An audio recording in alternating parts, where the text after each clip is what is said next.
आप सन्यासी? चक्रवर्ती सम्राट विक्रमादित्य, आज इस सन्यासी के दर पर, वो भी बिन बुलाए।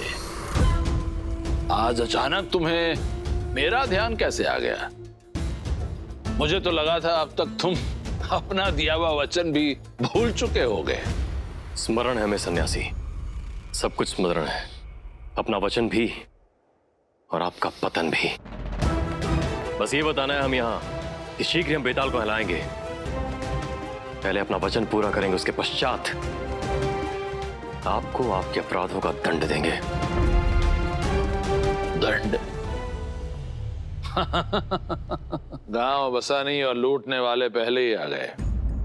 राजन, पहले उस बेताल को पकड़कर मेरे समक्ष तो लाओ, उसके बाद अपने शयन कक्ष में बैठकर मुझे दंड देने का स्वप्न भी देख लेना। ये स्वप्न नहीं है सन्यासी, आपने हमारे परिवार, हमारी प्रजा को बहुत कष्ट दिए हैं। आपको आपके अपराध का दंड तो हम अवश्य देंगे। राजन, जिस भद्रकाल को देखकर काल भी अपना मार्ग बदल देता है, उस भद्रकाल को दंड देने की कल्पना करना भी साहस का कार्य है। त्रिकालदर्शी कहते हैं ना स्वयं को आप, स्वयं को, संसार को भ्रमित करने के लिए। ध्यान से सुनिए, भविष्य के द्वार पर खड़ी आपको अपनी मृत्यु की आहट सुनाई देगी, क्योंकि हम आपको अपने अपराधों के लिए मृत्यु दंड देने वाले हैं। मृत्यु दंड? वो भी भद्रकाल को? राजन, इससे पहले कि चक्रवर्ती होने का अहंकार तुम्हें नष्ट कर दे, एक बार पलटकर हमारी ओर देखो। 1100 वर्षों का व्यतीत समय हूं मैं, और इन 1100 वर्षों में मैंने 32 बार जन्म लिया है, किंतु इन 32 जन्मों में एक बार भी मृत्यु मुझे छू तक नहीं पाई। मेरा ये वर्तमान जन्म उन 32 जन्मों का फल है। मुझे मारने के लिए तुम्हें 32 जन्म लेने पड़ेंगे राजन, और उन जन्मों में भी तुम शायद मुझे मार नहीं पाओगे, क्योंकि 32 जन्म भी तुम्हें कम पड़ेंगे, क्योंकि काल और महाकाल से परे हूं मैं, भद्रकाल हूं मैं। रावण, जिसके 10 शीश थे, जिसकी नाभि में अमृत था, जिसके 1 लाख पुत्र, 1.25 लाख पौत्र थे, आज उसके घर में कोई दीपक जलाने वाला नहीं है भद्रकाल। समय सबका हिसाब करता है भद्रकाल, आपका भी होगा हमारे द्वारा।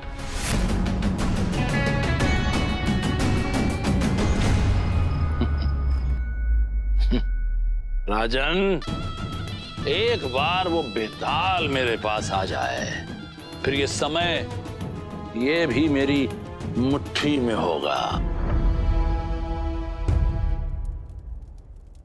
वरामिर जी, कृपया महाराज की कुंडली की गणना सावधानी पूर्वक कीजिएगा, क्योंकि हम नहीं चाहते उनके जीवन में एक और संकट आए। महारानी, आप चिंता ना करें, बृहस्पति दशम भाव में उच्च के गोचर में है, और कष्ट देने वाले मंगल और राहु अपने सबसे शक्तिहीन स्थान में। महारानी, इसका अर्थ यह है कि आने वाले समय में महाराज के जीवन में संकट का कोई संकेत नहीं। महाकाल करे ऐसा ही हो। वरामिर जी, महाराज, ये किसकी कुंडली देखी जा रही है? महाराज, हम ये समझने का प्रयास कर रहे हैं कि आपके जीवन में जो एक के बाद एक संकट आते ही जा रहे हैं, उसका अंत कब होगा? महारानी, जो संकटों से भागता है ना, वो वास्तव में संकट की ओर ही भाग रहा होता है, क्योंकि जब तक जीवन है तब तक संकट तो आते जाते रहेंगे। परंतु महाराज, यदि हम उसके बारे में पहले से जान जाए तो हम सावधान तो हो सकते हैं ना। महारानी, संकट कई बार संभावनाओं के नए द्वार खोल देता है, और वैसे भी संकट से ही तो वीरों की पहचान होती है। संकट से क्या घबराना। महाराज, आपकी बड़ी बड़ी बातें हमें समझ में नहीं आती है। अभी समझाते हैं हम आपको। यदि हम पर संकट नहीं आता और हम बेताल को लाने प्रेत घाटी नहीं जाते तो आज हमें साक्षात भगवान श्री कृष्ण के दर्शन कैसे होते? ये आप क्या कह रहे हैं महाराज? भगवान श्री कृष्ण ने आपको दर्शन दिए? जी हाँ।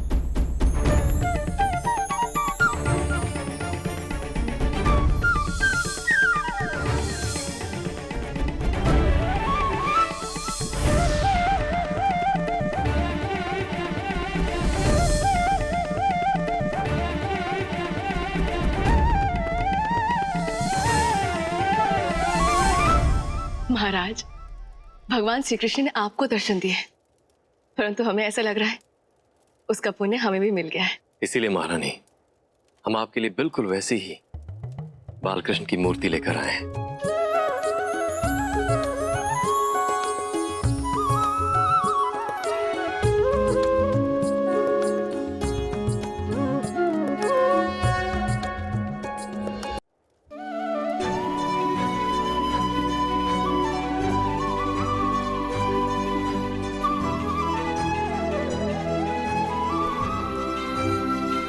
महाराज, हम इस मूर्ति की स्थापना महल के मंदिर में करना चाहते हैं। अवश्य।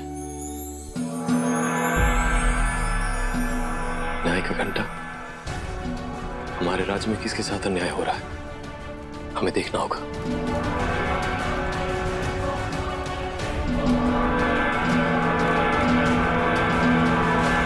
रावण देव, क्या बात है? क्या कष्ट है आपको? कष्ट? इतना बड़ा अत्याचार करके आप मुझसे मेरा कष्ट पूछ रहे? ब्राह्मण देव, अत्याचार? और हमने क्या कह रहे हैं? क्या किया हमने? सब आपने किया है महाराज। न्याय के पीछे छिपकर अन्याय किया आपने। आप दोषी हैं, हत्यारे हैं आप मेरी पत्नी के।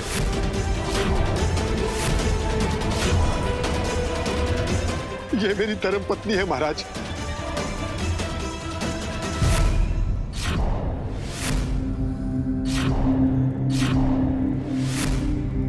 इसकी हत्या आपने ही की और इसका ही न्याय कराने के लिए मैं आपके पास आया हूं। जी आप क्या कह रहे हैं ब्राह्मण देव? आपको अवश्य कोई भ्रम हुआ है। मुझे कोई भ्रम नहीं हुआ महारानी जी।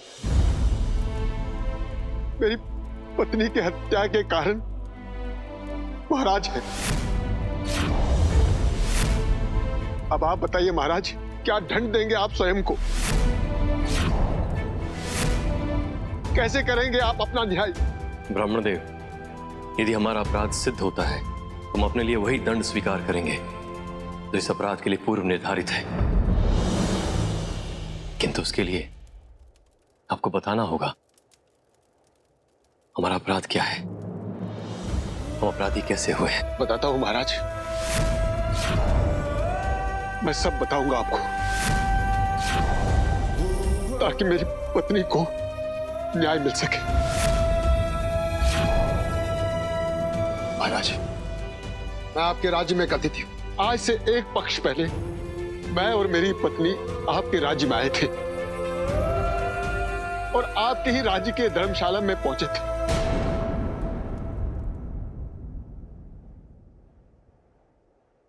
प्रणाम मान्यवर, कुछ दिनों के लिए मेरी पत्नी को रहने के लिए आश्रय मिल सकता है? ब्राह्मण देव, महाराज ने आप जैसे अतिथियों के लिए ही इस धर्मशाला का निर्माण करवाया है, किंतु आप अपनी पत्नी को अकेले यहाँ क्यों छोड़ना चाहते हैं? क्योंकि मुझे एक आवश्यक अनुष्ठान के लिए बहुत दूर जाना है और मेरी पत्नी का स्वास्थ्य ठीक नहीं है। अब यहाँ से ये आगे चल नहीं सकती है, इसलिए मेरे वापस लौटने तक मैं इसे यही ठहराना चाहता हूँ।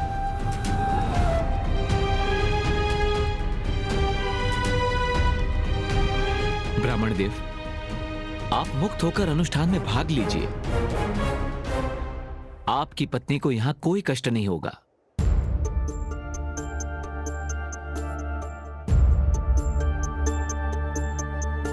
भाग्यवान, इसमें कुछ भोजन है, अपना ध्यान रखना और समय पे भोजन लेते रहना।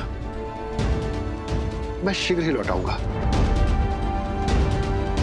महाराज, मैंने अपनी पत्नी को जो भोजन दिया था, कुछ दिनों के बाद वो समाप्त हो गया। उसके पश्चात प्रणाम। प्रणाम। प्रहरी, मेरा भोजन समाप्त हो गया है। कृपा करके मेरे लिए कुछ भोजन की व्यवस्था कर दे। देवी, भोजन की व्यवस्था तो मैं कर दूंगा, किंतु उसके लिए आपको उसका मूल्य चुकाना होगा। किंतु यह तो राजकीय धर्मशाला है, फिर यहाँ क्या अतिथियों से भोजन के लिए मूल्य लिया जाएगा? देवी, महाराज ने तो पूरी व्यवस्था की है, किंतु यदि हम न्यूनतम मूल्य भी ना ले तो हमारा परिवार कैसे चलेगा? किंतु मेरे पास इस समय देने के लिए कुछ भी नहीं है। क्षमा करे देवी, किंतु यदि धन नहीं तो अन्न नहीं। ऐसी स्थिति में आपको अपने लिए भोजन की व्यवस्था स्वयं करनी होगी। महाराज, मेरी पत्नी अंतर्मुखी थी, उसे किसी से भी बातचीत करने में संकोच होता था, और इसलिए 5 दिन आपके राज्य की धर्मशाला में भूख से तड़पती रही। और एक रात जब उसकी भूख असहनीय हो गई, हे उज्जैनी के प्रतिष्ठित जनों, मैंने कई दिनों से कुछ नहीं खाया।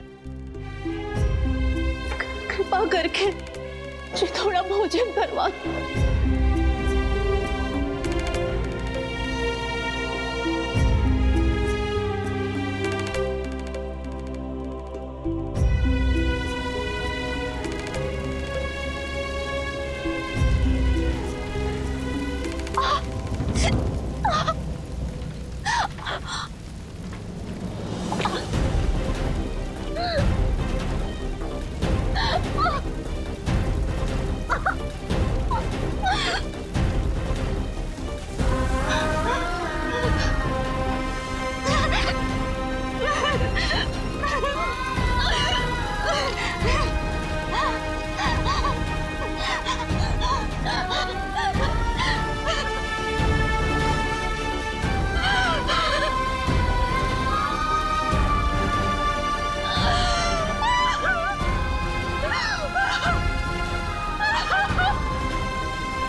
पकड़ी गई है पापन।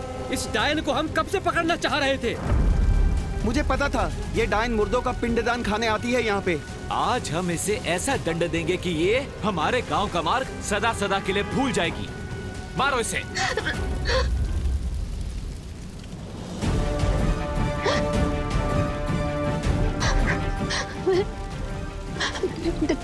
डायन नहीं, भूख लगी मुझे। हम तुम्हारी भूख अभी मिटाते हैं।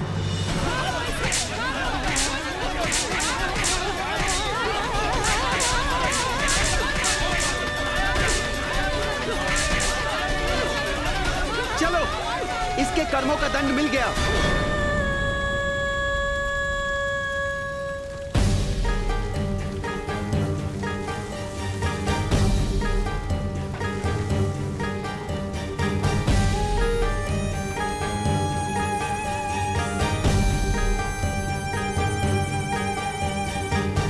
महाराज, इस प्रकार मेरी पत्नी ने भूख और आपके राज्य के अत्याचार की यातना से विवश होकर मेरी पत्नी ने प्राण त्याग दिए।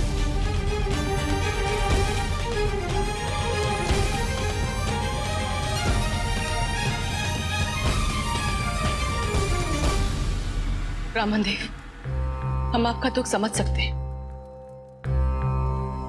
परंतु इस हत्या की दोषी महाराज कैसे हो सकते हैं? नहीं महारानी,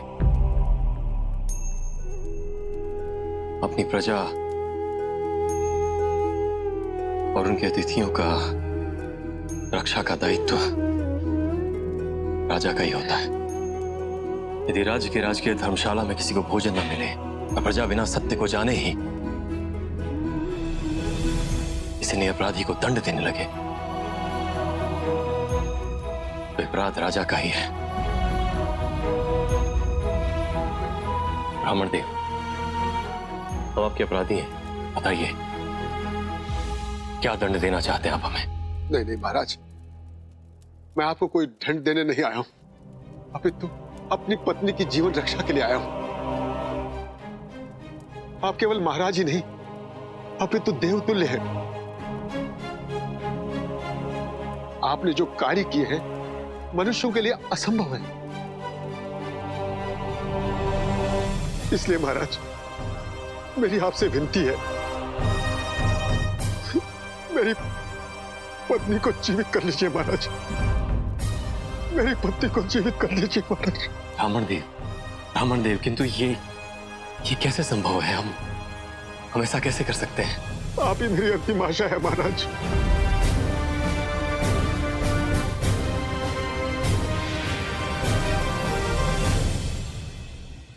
महाराज, मैं अपनी पत्नी के मृत शरीर को लेकर शमशान जा रहा हूं और कल संध्या तक आपकी वहां प्रतीक्षा करूंगा। यदि आप मेरी पत्नी को जीवित नहीं कर पाए तो मैं भी अपनी पत्नी के साथ अपने प्राण त्याग दूंगा महाराज। और आपको ब्रह्म हत्या का पाप लगेगा।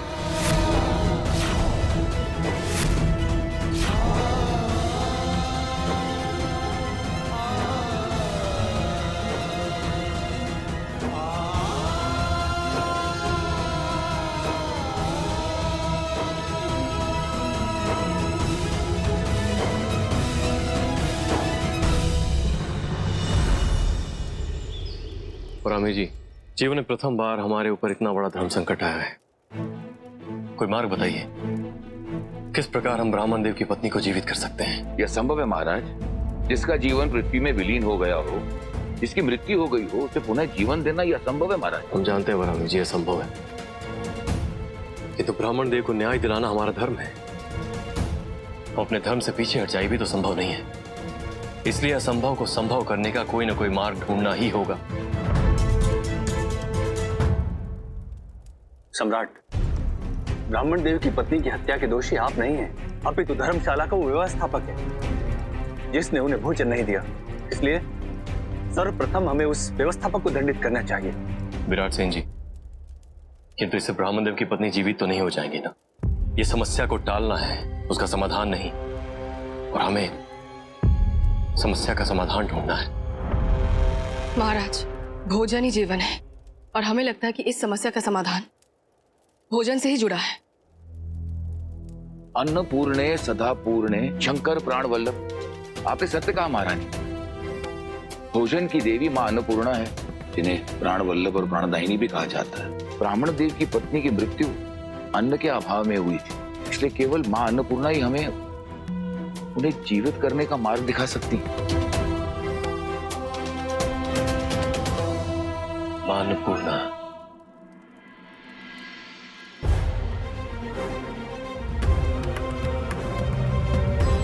हे माता अन्नपूर्णा, हे जीवनदायिनी मां, आज आपका ये पुत्र संकट में है। अपने इस पुत्र का संकट दूर कीजिए माता। दर्शन दीजिए माता, दर्शन दीजिए माता।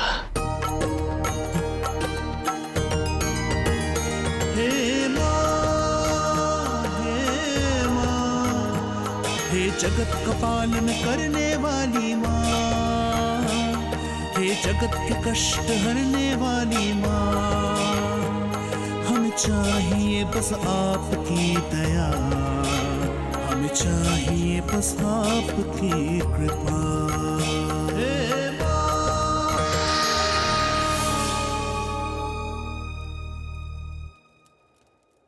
पुत्र विक्रमादित्य, हे जगत जननी माता, हे माता अन्नपूर्णा, आपको कोटि कोटि नमन।